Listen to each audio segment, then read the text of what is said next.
दोस्तों नमस्कार, स्वागत है एक बार फिर से देश और दुनिया की तमाम बड़ी खबरों में। यदि आपने अभी तक चैनल को सब्सक्राइब नहीं किया है तो कृपया चैनल को लाल बटन दबाकर सब्सक्राइब करें और घंटी बटन भी दबा दें। ये पहली बड़ी खबर। नाना पटोले ने बीजेपी पर बोला जबरदस्त हमला। बोले चुनावी राज्यों में सस्ते सिलेंडर का वादा कर रही बीजेपी तो फिर महाराष्ट्र में क्यों नहीं। दरअसल कांग्रेस पार्टी के वरिष्ठ नेता नाना पटोले ने कहा कि अगर बीजेपी राजस्थान और छत्तीसगढ़ जैसे चुनावी राज्यों में 450 रुपए में रसोई गैस सिलेंडर देने का वादा कर सकती है तो वो महाराष्ट्र में उसी दर पर गैस सिलेंडर की आपूर्ति क्यों नहीं कर सकती। बीजेपी चुनावी राज्यों मध्य प्रदेश, छत्तीसगढ़ और राजस्थान में रियायती दरों पर सिलेंडर देने का वादा कर रही है। इन राज्यों के अतिरिक्त मिजोरम और तेलंगाना में भी विधानसभा चुनाव कराए जा रहे हैं। कांग्रेस पार्टी की महाराष्ट्र इकाई के अध्यक्ष नाना पटोले ने नागपुर में संवाददाताओं से कहा कि बीजेपी विधानसभा चुनाव वाले राज्यों में सिलेंडर की कीमत 450 रुपए करने का वादा कर रही है। वे महाराष्ट्र में ऐसा क्यों नहीं कर सकते। महाराष्ट्र के लोगों ने ऐसा क्या पाप किया है कि उन्हें गैस सिलेंडर के लिए इतनी मोटी रकम चुकानी पड़ रही है। उन्होंने दावा किया है कि केंद्र सरकार की उज्ज्वला योजना जिसके तहत गरीब परिवारों को गैस कनेक्शन दिए जाते हैं सभी ढंग से लागू नहीं हो रही है, लेकिन इस योजना के कारण केरोसिन की आपूर्ति बंद हो गई है। नाना पटोले ने बीजेपी के नेतृत्व वाली मोदी सरकार पर महाराष्ट्र के लोगों को लूटने का आरोप लगाया है। अगली बड़ी खबर। राजस्थान में विधानसभा चुनाव के लिए आज डाले गए वोट। मुख्यमंत्री अशोक गहलोत ने कर दिया बड़ा ऐलान। बोले पूजा कोई भी करे लेकिन आशीर्वाद हमें मिलेगा। दरअसल राजस्थान के मुख्यमंत्री अशोक गहलोत ने जोधपुर की सरदारपुरा विधानसभा सीट पर वोट डालने के बाद कहा कि पूरा मामला अंडर कंट्रोल चल रहा है। हमने जो गारंटी दी थी, जो कानून बनाए थे, जो स्कीमें थी उस पर मोहर लगेगी। इस पर सवाल पूछे जाने पर वसुंधरा राजे ने वोट डालने से पहले पूजा की तो उन्होंने कहा कि पूजा पाठ तो सभी करते हैं लेकिन जो माहौल है उसके आधार पर यह मैं कह सकता हूं कि सरकार हमारी बनेगी। आपको बता दें कि राजस्थान के मुख्यमंत्री अशोक गहलोत ने साफ कर दिया है कि पूजा कोई भी करे लेकिन आशीर्वाद कांग्रेस को ही मिलेगा। अगली बड़ी खबर। सचिन पायलट ने बीजेपी पर बोला जबरदस्त हमला। बोले बीजेपी 10 सालों से केंद्र की सत्ता में है, अब लोग उब चुके हैं, चाहते हैं बदलाव। दरअसल राजस्थान में कांग्रेस के नेता सचिन पायलट ने कहा कि मैंने पूरा राज्य घूमा है, इस बार हर जगह गया हूं, हमने माहौल देखा है। उन्होंने कहा कि बीजेपी की सरकार केंद्र में 10 सालों से सत्ता में है और लोग अब उससे उब चुके हैं और लोग बदलाव चाहते हैं। आपको बता दें कि राजस्थान में आज विधानसभा चुनाव के लिए वोट डाले गए। विधानसभा चुनाव से पहले सचिन पायलट ने लोगों से घर से बाहर निकलकर बड़ी संख्या में कांग्रेस के पक्ष में वोट डालने की भी अपील की थी। आपको बता दें कि सचिन पायलट ने साफ कर दिया है कि इस बार रिवाज बदलेगा और राजस्थान में फिर से कांग्रेस पार्टी की ही सरकार बनने जा रही है। अगली बड़ी खबर। अशोक गहलोत के बेटे वैभव गहलोत ने बीजेपी पर बोला जबरदस्त हमला। बोले बीजेपी घबराई हुई है, बीजेपी के हाथों से निकल गया राजस्थान। दरअसल राजस्थान विधानसभा चुनाव के लिए आज वोट डाले गए। अपने पिता मुख्यमंत्री अशोक गहलोत के साथ में वोट डालने पहुंचे उनके बेटे वैभव गहलोत ने कहा कि राजस्थान में कांग्रेस की सरकार दोबारा आ रही है, यहाँ पर रिवाज बदल जाएगा, इसीलिए ही बीजेपी घबराई हुई है। उन्होंने लाल डायरी का जिक्र कर कहा कि ये सभी मनगढ़ंत बातें हैं। उन्होंने कहा कि राजस्थान की हर सीट पर कांग्रेस पार्टी के सिंबल पर चुनाव लड़ा जा रहा है। बीजेपी को लग गया है कि उनके हाथ से अब राजस्थान निकल गया है। आपको बता दें कि अशोक गहलोत के बेटे वैभव गहलोत ने ऐलान किया है कि बीजेपी घबराई हुई है और बीजेपी को यह साफ तौर पर दिख रहा है कि उनके हाथों से राजस्थान निकल गया है। उन्होंने यह भी ऐलान किया है कि राजस्थान में कांग्रेस पार्टी एक बार फिर से रिवाज बदलते हुए सरकार बनाने जा रही है। अगली बड़ी खबर। वोटिंग के बीच मंत्री प्रताप सिंह खचरियावास ने जनता से की बड़ी अपील। बोले मुझे देखो, मेरा काम देखो और फिर वोट करो। दरअसल राजस्थान में आज विधानसभा चुनाव के लिए वोट डाले गए। राजस्थान में मंत्री और कांग्रेस के नेता प्रताप सिंह खचरियावास ने कहा कि सभी लोग काम को देखें और वोट करें। विकास के नाम पर लोग वोट कर रहे हैं। उन्होंने कहा कि सभी विकास के नाम पर पंजे का बटन दबा रहे हैं, लोगों को पता चले कि कांग्रेस की सरकार दोबारा आ रही है। उन्होंने दावा किया है कि इस बार राजस्थान में रिवाज बदलते हुए कांग्रेस दोबारा सत्ता में आ रही है। तो वहीं राजस्थान में कांग्रेस के नेता गौरव वल्लभ ने उदयपुर में अपना वोट डाला और कहा कि ईश्वर भी हमारे साथ है और उदयपुर की जनता भी हमारे साथ है। उन्होंने कहा कि टाइम पास करने वालों का अब टाइम पास हो गया है। गौरव वल्लभ ने दावा किया है कि राजस्थान में फिर से कांग्रेस पार्टी अपनी सरकार बनाने जा रही है। अगली बड़ी खबर, वोटिंग के बीच राहुल गांधी ने जनता से की बड़ी अपील, बोले चुने गारंटी वाली कांग्रेस की सरकार। दरअसल राजस्थान विधानसभा चुनाव के लिए आज वोट डाले गए। आपको बता दें कि इस बीच कांग्रेस नेता राहुल गांधी ने ट्वीट करा जनता से बड़ी अपील की। उन्होंने कहा कि राजस्थान इस बार मुफ्त इलाज चुनेगा, राजस्थान इस बार सस्ता गैस सिलेंडर चुनेगा, राजस्थान ब्याज मुक्त कृषि कर्ज चुनेगा, राजस्थान अंग्रेजी शिक्षा चुनेगा, राजस्थान ओपीएस यानी पुरानी पेंशन स्कीम चुनेगा, राजस्थान जाति जनगणना चुनेगा। उन्होंने कहा कि हर व्यक्ति को बड़ी संख्या में जाकर अपने मताधिकार का इस्तेमाल करना चाहिए। राहुल गांधी ने कहा कि जनता को हितकारी और गारंटी वाली सरकार चुननी चाहिए। आपको बता दें कि राहुल गांधी ने जनता से अपील की है कि जनता गारंटी वाली कांग्रेस की सरकार को चुने।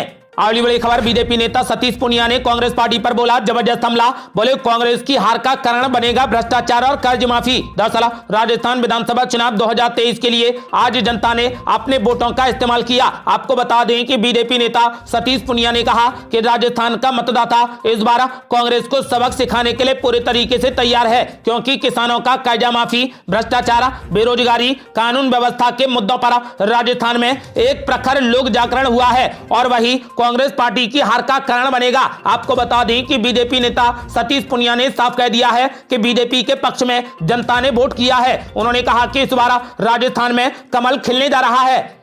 अगली बड़ी खबर, बीजेपी नेता गजेंद्र सिंह शेखावत ने कर दिया बड़ा ऐलान, बोले राजस्थान में प्रचंड बहुमत के साथ बनने जा रही बीजेपी की सरकार। दरअसल केंद्रीय मंत्री और बीजेपी नेता गजेंद्र सिंह शेखावत ने अपने परिवार के साथ में जोधपुर में अपना वोट डाला।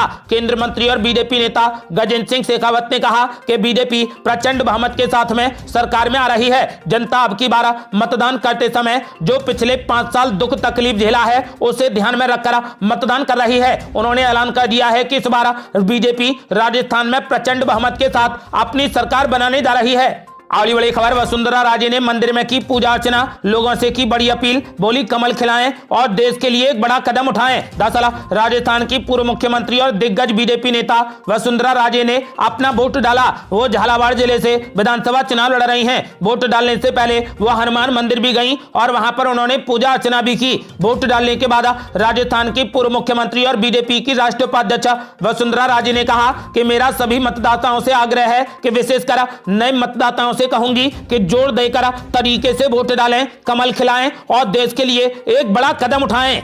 अगली बड़ी खबर, बीजेपी नेता कैलाश चौधरी ने कर दिया बड़ा ऐलान, बोले राजस्थान में बीजेपी जीतने जा रही 150 से ज्यादा सीटें। दरअसल राजस्थान के बाड़मेर जिले में केंद्रीय मंत्री कैलाश चौधरी ने कहा कि राजस्थान में भ्रष्टाचार से मुक्ति के लिए, बढ़ते अपराधों से मुक्ति और तुष्टीकरण से मुक्ति के लिए हमने यहाँ पर बीजेपी के पक्ष में ऐसा मतदान किया है। भविष्य में यहाँ पर कांग्रेस की सरकार कभी भी नहीं आएगी, क्योंकि राजस्थान की जनता ने जो 5 सालों में झेला है वैसा कभी नहीं हुआ है। इसीलिए राजस्थान में बीजेपी के पक्ष में मतदान हो रहा है और बीजेपी को 150 से अधिक सीटें मिलने वाली हैं। उन्होंने साफ कर दिया है कि इस बार बीजेपी 150 से अधिक सीटें जीतकर राजस्थान में पूर्ण बहुमत की सरकार बनाने जा रही है।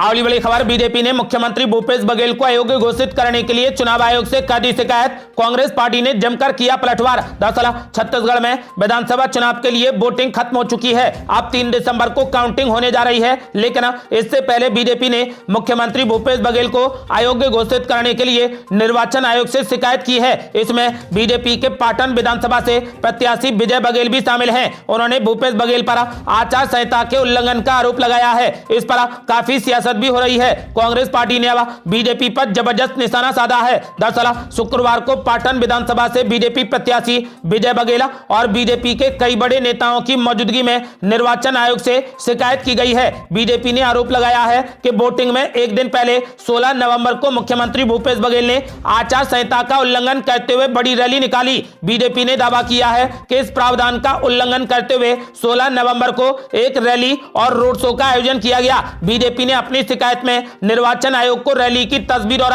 वीडियो भी दिया है। साथ ही मुख्यमंत्री भूपेश बघेल को अयोग्य घोषित करने की भी मांग की है। आपको बता दें कि वहीं बीजेपी के आरोपों पर कांग्रेस पार्टी ने पलटवार किया है। कांग्रेस प्रवक्ता धनंजय सिंह ठाकुर ने कहा कि भाजपा प्रदेश में बुरे तरीके से चुनाव हार रही है। जनता ने मोदी की गारंटियों को भी खारिज कर दिया है। भाजपा केंद्रीय नेतृत्व के डर से हार का ठीकरा अधिकारियों पर फोड़ना चाहती है, इसीलिए वो कांग्रेस पर झूठे आरोप लगा रही है।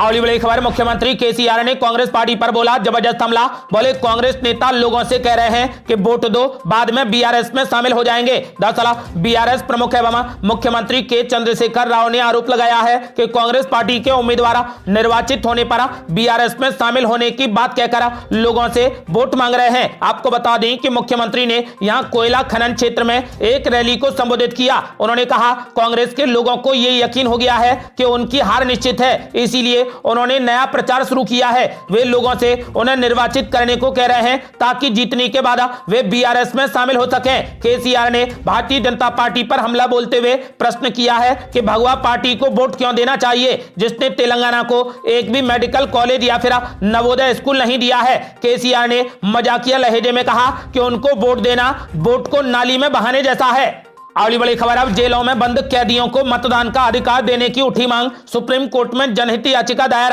दरअसल देश में होने वाले हर चुनाव को लोकतंत्र का बड़ा महापर्व के रूप में माना जाता है और इस पर्व में 100% मतदान के लिए सभी वर्गों को शामिल किया जाता है, जिसमें महिला, पुरुष, युवा, बुजुर्ग तथा दिव्यांग भी शामिल होते हैं। इतना ही नहीं, मतदान का अधिकार थर्ड जेंडर को भी प्राप्त है। साथ ही इस लोकतंत्र के पर्व में उसकी भी हिस्सेदारी हो सके। लेकिन देश के विभिन्न जेलों में बंद विचाराधीन कैदियों को मतदान देने का अधिकार नहीं है। वहीं जेल में बंद विचाराधीन कैदी चुनाव लड़ सकते हैं, लेकिन अब देश की जेलों में बंद कैदियों को मतदान का अधिकार देने की मांग उठने लगी है। इसे लेकर सुप्रीम कोर्ट में एक जनहित याचिका भी दायर की गई है, जिसके बाद सुप्रीम कोर्ट ने केंद्र सरकार व चुनाव आयोग को नोटिस जारी कर इस पर जवाब मांगा है। ये थी अब तक की बेहद बड़ी खबरें। रोजाना की ताजा खबरों को जानने और हमसे जुड़ने के लिए चैनल को लाल बटन दबाकर सब्सक्राइब करें और घंटी बटन भी दबा दें। जल्दी मिलते हैं बड़ी अपडेट के साथ, तब तक के लिए जय हिंद, जय भारत।